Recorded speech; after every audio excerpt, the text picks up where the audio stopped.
welcome to Discussions of Music, Healing, and Consciousness with your hosts Chris Noble and Bill Peratzman. On this podcast, Chris and I offer a spontaneous, ongoing conversation about how music is intertwined with healing and consciousness.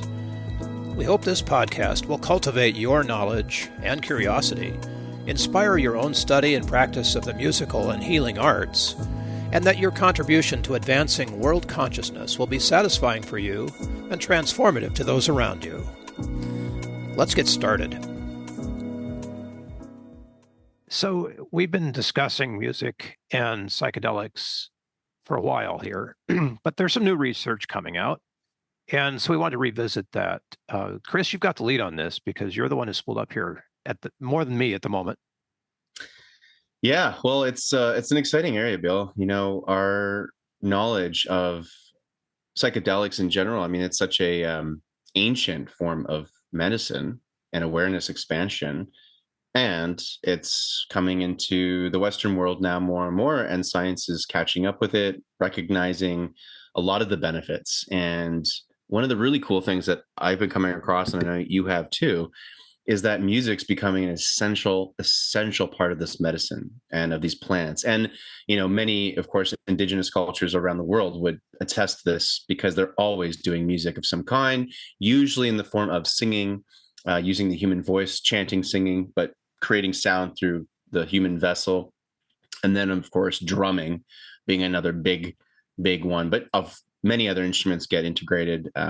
Infinite amounts of different instruments are used for this kind of stuff. So music and the plant medicines from all throughout time and history have always combined music, right? And so it's really cool now that, you know, I was just having a conversation with a friend a week ago, and she's a therapist in the States, and she just got certified to use plant medicine in her therapy sessions. Essentially, I believe she focused on several different types. One of them was MDMA for PTSD, and that's really fascinating. Have you, Bill, actually, I'm just curious as a side note right now. I mean, I know you work a lot with veterans. Have you heard about the work with veterans and the MDMA therapy specifically?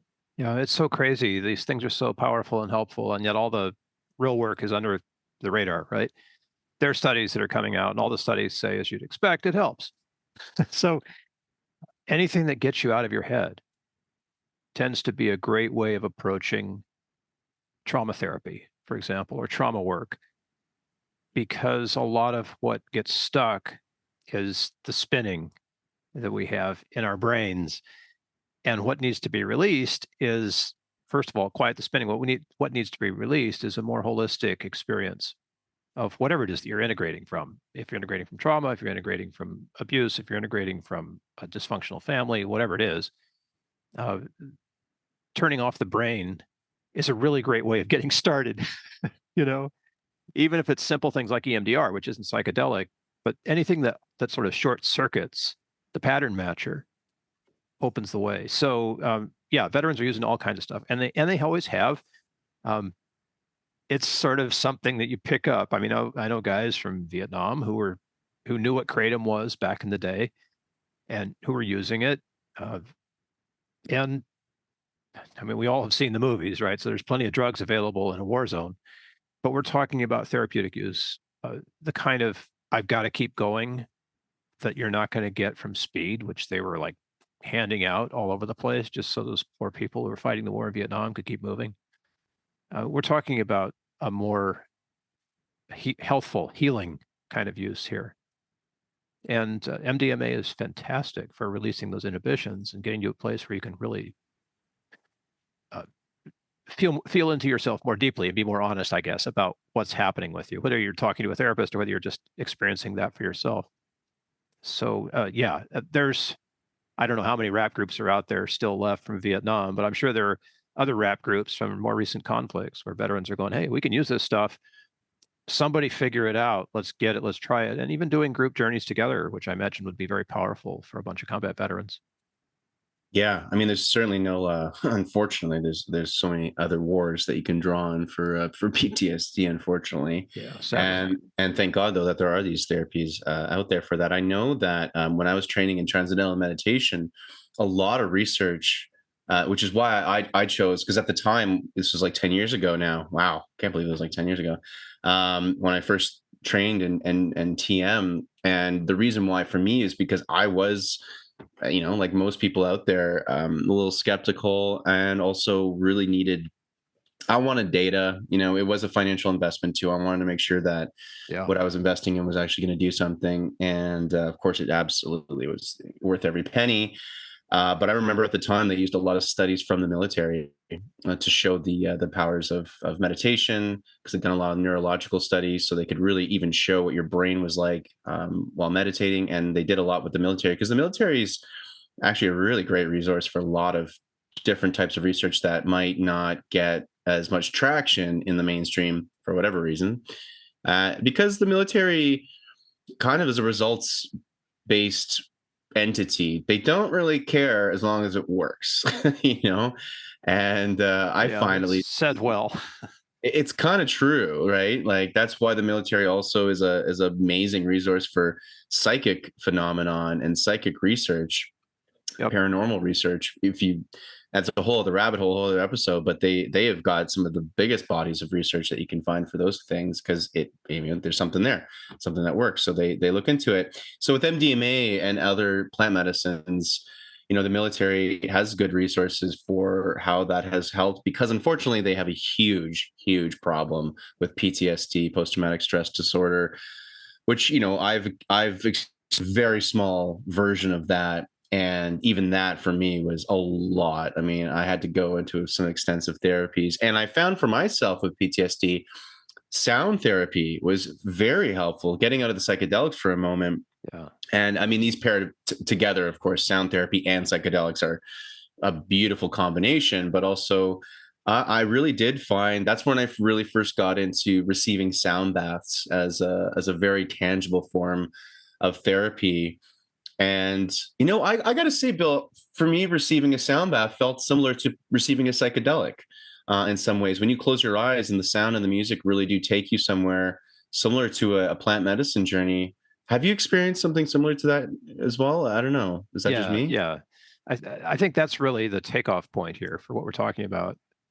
Whatever the substance is, or whether you're just doing it with a modality like music, or in your specific case, sound healing. So Tibetan bowls, that kind of thing. The sort of monofrequencies that are activating a certain specific part of us. However you get there, uh, it's a necessary thing that in the pursuit of science and a cure has become marginalized. But all of a sudden, with psychedelics, it's roaring back. We used to say that music is medicine. I think it's more than that. It might be psychedelic, but it might even be more than that, right? There might be more to this music thing that we do that is far beyond a cure, far beyond a medicine, far beyond a therapy. And hey, it works that way too. But if the invitation in psychedelics is to unity consciousness, if it's a spiritual invitation, it's not just about fixing something, right? So here we have the whole clinical spiritual conflict. The spiritual people will say, well, all those other things that you want to fix will come along if you get the spiritual stuff right. And the clinicians will say, spiritual stuff, we can't measure that. Here, take this for depression. you know, and both sides are true. Uh, it works both ways. So how do you split the difference by, or even introduce another technology that is all about uh, that same spectrum of things?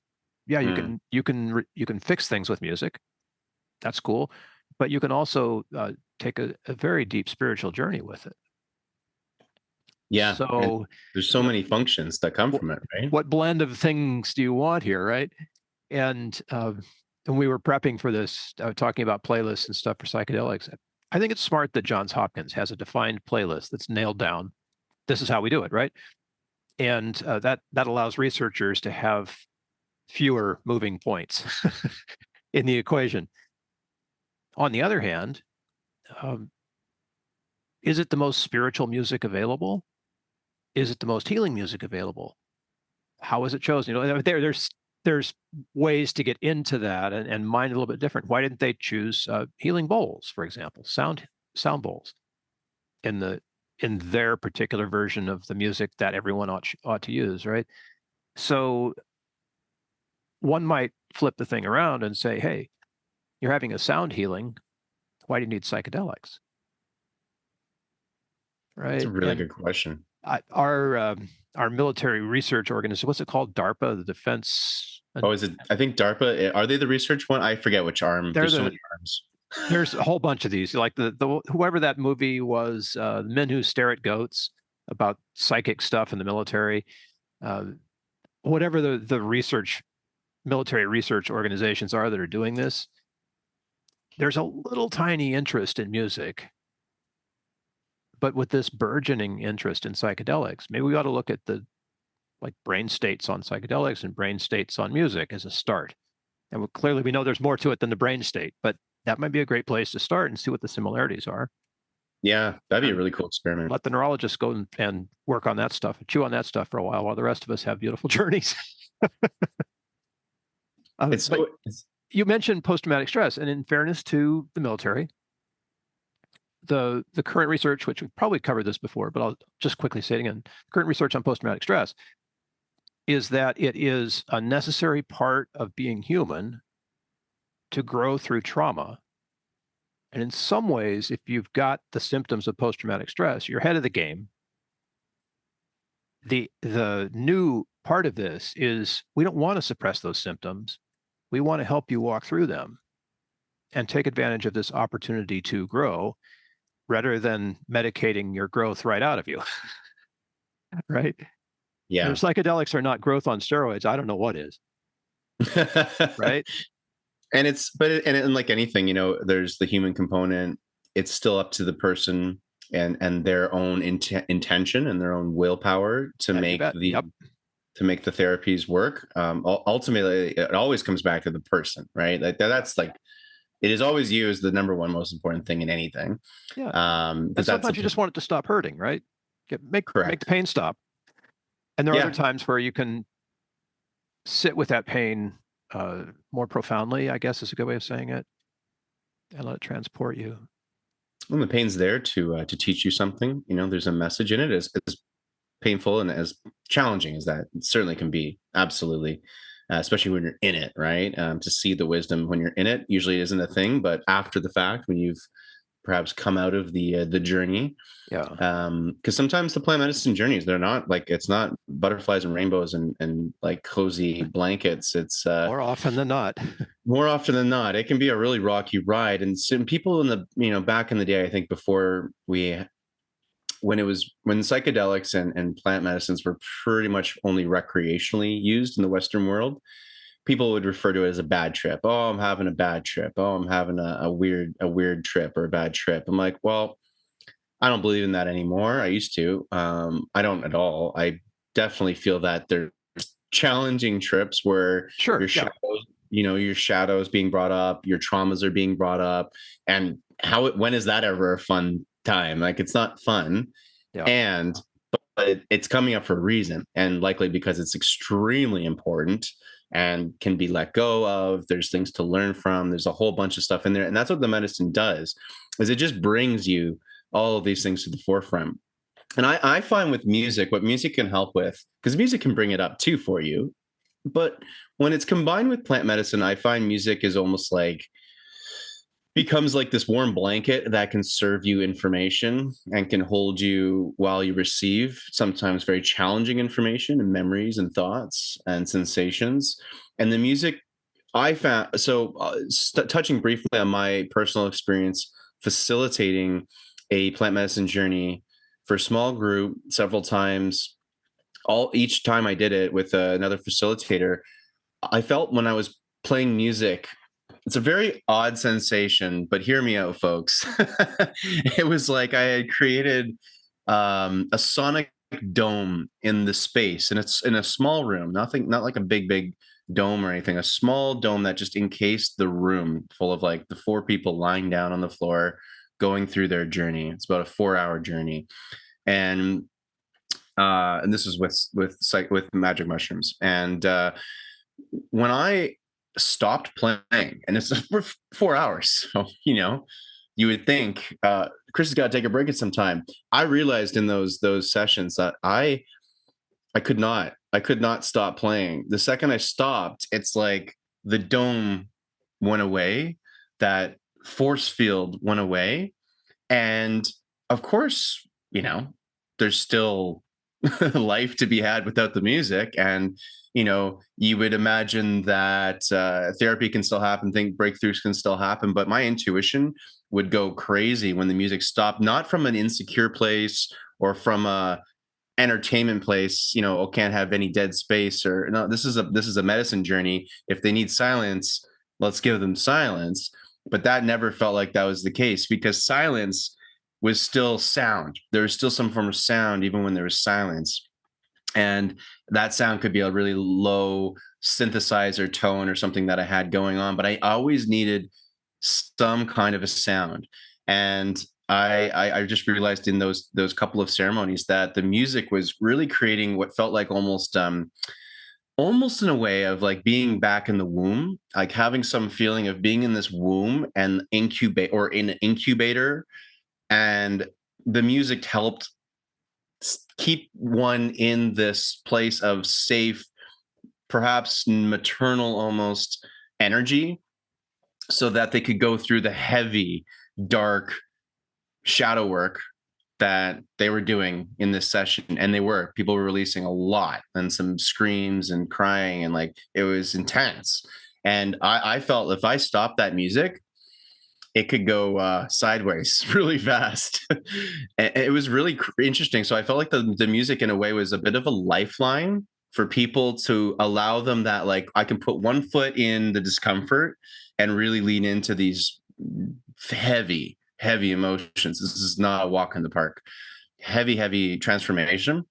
And then have one foot in this safe sonic space, or whatever, safe, let's just say a safe space, so that I know if I need to come back, I can come back, kind of thing. It was almost like an interesting lifeline. So that was like my best way of explaining, because English just falls very short, I find, when we try to talk about the ineffable, the non-physical, the energetics of life. And that's really what music was doing, was all the unseen, all the non-material, all the non-physical things that are still very much present and important, especially in a plant medicine journey. And it played like this synthesis with the plant medicine. And I personally, I just can't imagine doing a plant medicine journey without music. I just feel like it kind of has they kind of have to come together. And hey, let me know in the comments, everyone.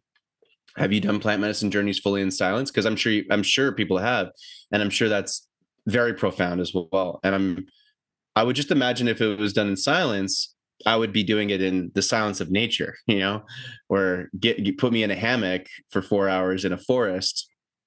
That might be my kind of silence. You know what I mean? I do, yes. And I agree with you. The choosing our sonic space is more and more difficult these days.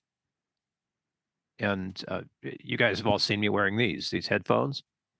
I do that because I want to isolate what I can hear, and I don't want to have the rest of whoever's around me listening in, right? I respect their sonic space, and so this is my way of asking them to respect mine. And it's easy because I can just isolate, right?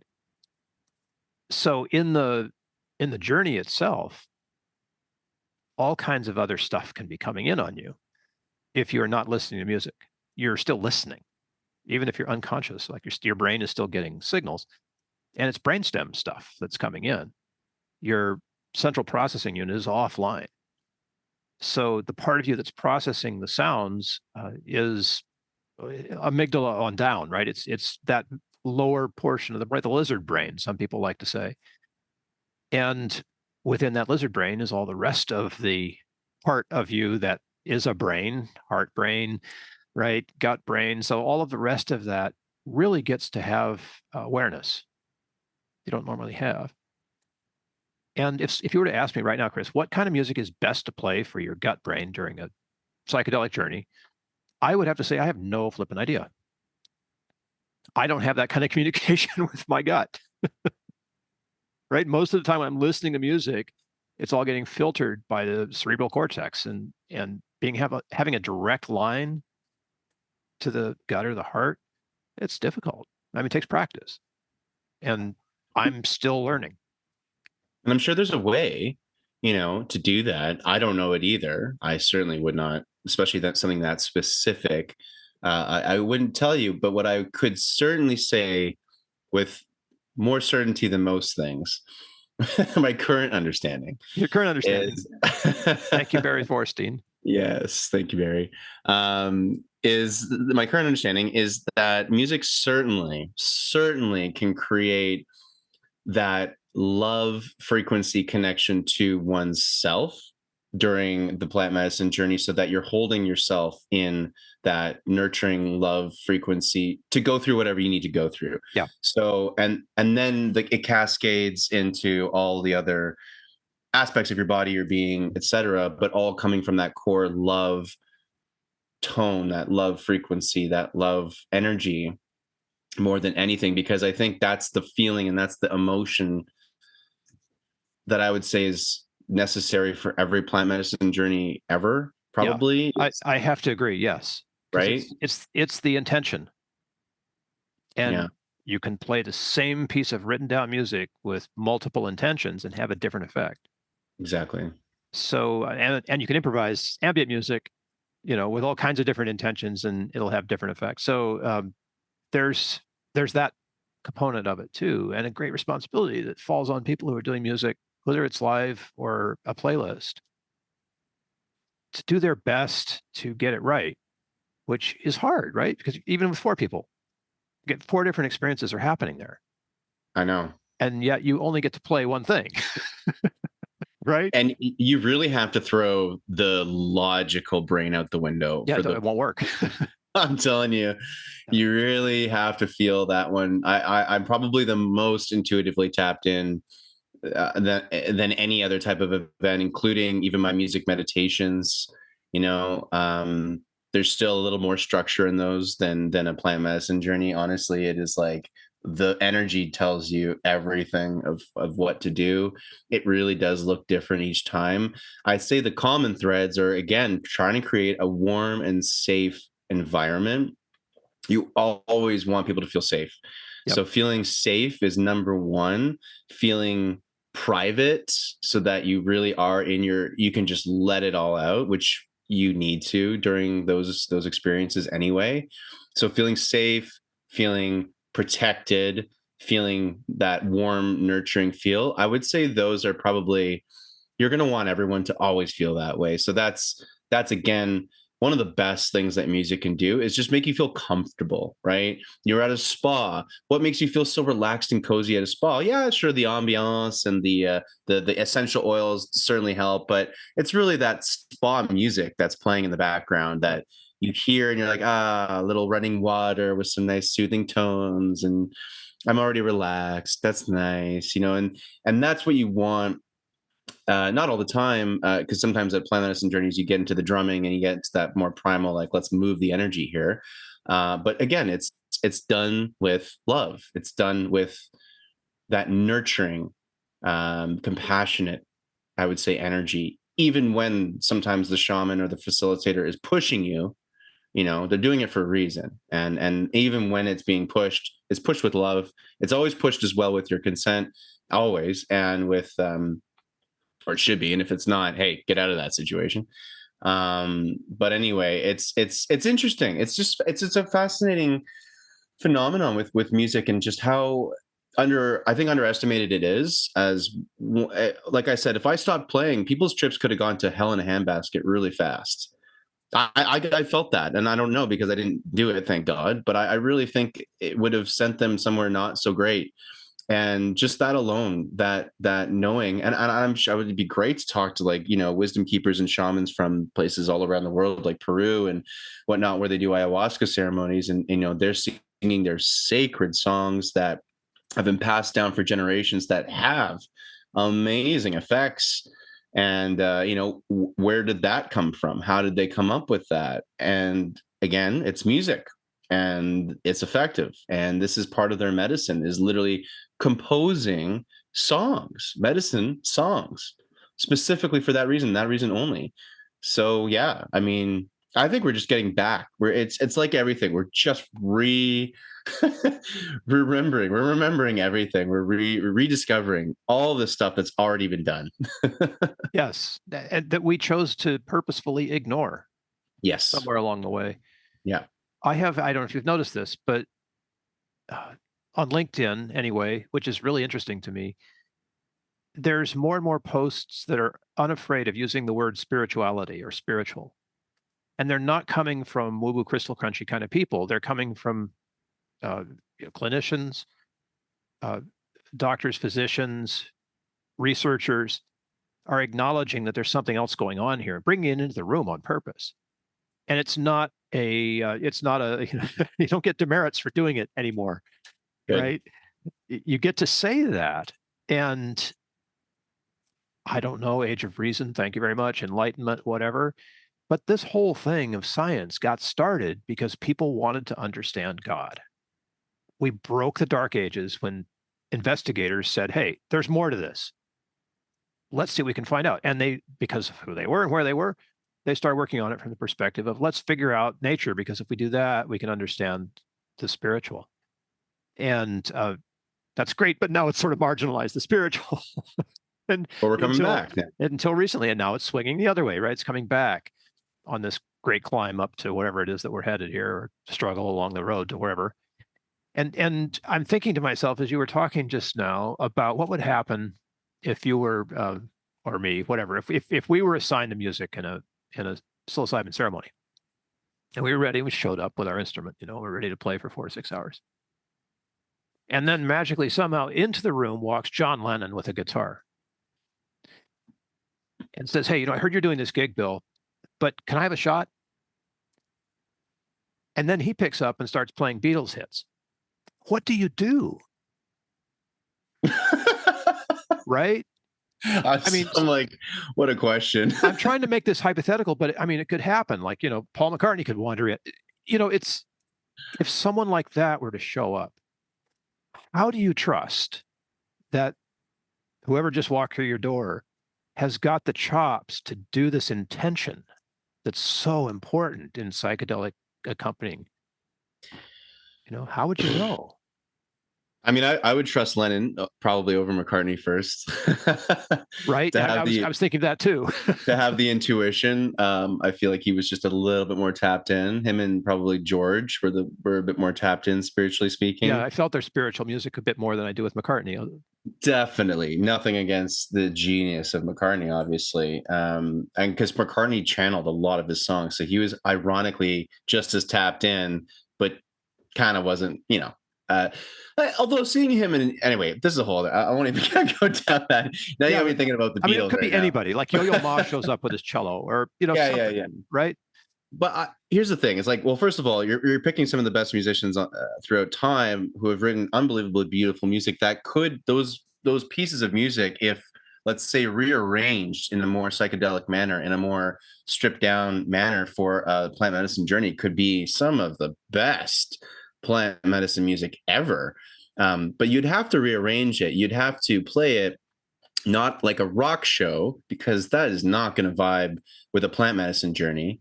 You got to play it appropriately for the situation. And so then you'd really just have to trust the intuition of the artist. And if the artist came in with a big ego wanting to play their songs as written, as on their album, I don't think that would work. I would have to say, sorry, John, or sorry, Paul. Let's grab a beer after. Let's grab a kombucha after, or what, but like, because I would love to talk to you and I respect you, but you cannot be in this plant medicine journey right now, because you're not gonna understand the energetics and the non-physical. But when anyone is on the plant medicine, you are hyper aware of the non-physical. You are hyper aware of just the difference of any type of shift in the music and the sound Oh and the yeah, energy big and time. people's energy. I mean, you are so aware of that stuff. So like someone playing a more abrasive rock and roll song, oh man, it's gonna affect them in such a more dramatic way than if they were sober. And it's a really good question because I think no matter how talented the musician is, it's a new, not a new, it's a different way of playing music, and you're a very different role. You're not the entertainer. You have to get the entertainer out of the room and get the facilitator, dare I say, shaman, guru. I don't like those words because we destroy them in the Western culture here. But that idea of someone leading your journey, and you have to be that really important role, and that's a humbling role too, because you are the vessel, you are the messenger, kind of in that role, and everyone else is the experiencer, and it's their journey, and you're really like that's what you're there to hold them in that space. At least that's my personal opinion on that. And they're the one on the journey, and so the music is like that friend, that companion, and it has to play and be played that way. So it's a good question, and really funny because I can't imagine kicking Paul out of the room, Paul McCartney, but I probably would have to, because I don't know if he would be able to play in that way. Yeah, it's one thing to think about, isn't it? If you're a performing musician right now and you were called into a ceremony, what would you play? Have you ever played on the same dose as the people on the floor? Never. No. I have to have more brain capacity and body capacity. So Yeah, I'll microdose on the same. So what we've done usually tea in our cacao. Sorry, not tea. We've done a cacao, where you put the mushrooms in the cacao, and then you drink the beverage. And so I would have like, if everyone's got a full cup, which is maybe like 3 grams of psilocybin, I'll have a couple of sips of that full cup that everyone else is going to drink. So yeah, I'm on the frequency of the medicine, and at the same time, I could drive, I can do things, because someone, you have to have a relatively sober person there to facilitate. Maybe the other facilitator could do a higher dose, but for me as a musician, there's still left brain things you really need to have, technical things that can come up in the ceremony that you don't want anyone else to have to even think about, but right. you're gonna have to. Yeah, you have So to own that stuff and be able to, wrangle it. yeah, microdose would be my recommendation. Guy and everyone listening, I mean, this is coming from, I've done three. I've participated in, I think, three official and like 5 or 6 unofficial medicine ceremonies, and so take all of this with a grain of salt. If anyone As a has, musician, as a musical facilitator. as a musical facilitator. Gotcha. So I've under 10, not that many. And there's much more experience out there. So as well, take all this with a grain of salt, people, and let us know if you've got other or complementary pieces of information that you've experienced facilitating or receiving, that we've missed here, or Yeah. that you can add on to, because this is a huge body of knowledge that I mean, I know I'm still a novice. I'm just learning here. So lots more to go on. The shamans that have trained in this from childhood, and are doing it, for decades, and this is their only, real purpose. And so those are the real experts. Yeah, we're total newbies at this. Oh yeah, big time. Yeah, I'd love to hear from anyone who's performed live to hold space in ceremony. Uh, that seems like it would be an interesting crowd of people, right? yeah, It doesn't matter if you're like performing a native flute or singing bowls or keyboards or strings or whatever it is you're doing. Yeah, chime in. Let us know what it was like for you. We're also looking for guests, by the way. So if you've got an interesting story, we'll think about lining you up to tell your story to other people on the podcast. absolutely. Yeah, if you feel that your story, and let's say your music or your research, I mean, we as you know, we talk about so many different things. You don't have to be a musician to certainly come on to our show. We've had scientists, we've had therapists, we have all walks of life. If the content is, resonant with you, we've been having people reach out to us to come onto the show just because of our content, because it's discussions of music, healing, and consciousness. We do really love to tackle those three main areas. So yeah, if it resonates with you, you can find our contact information in the show notes. Drop us a line, and we'd love to have you on the show if it lines up with us and with you. And that's how we grow, and that's how we learn. That's a really great way for us to all learn together. Oh yeah, and we do need to learn together because we're inventing this again after several thousand years. We're inventing this whole psychedelic journey thing again from whole cloth with the help of the amazing teachers who are still alive and have preserved the tradition. It's like coming out of the dark ages in a new way, right? Big time. We're coming out of Yeah. the scientific darkness into the spiritual light, if Well, I can and they're say it that merging way. again, right? I mean, that's really what Yeah, science was initially, there for, is just to bridge the gap for spirituality and the physical world. And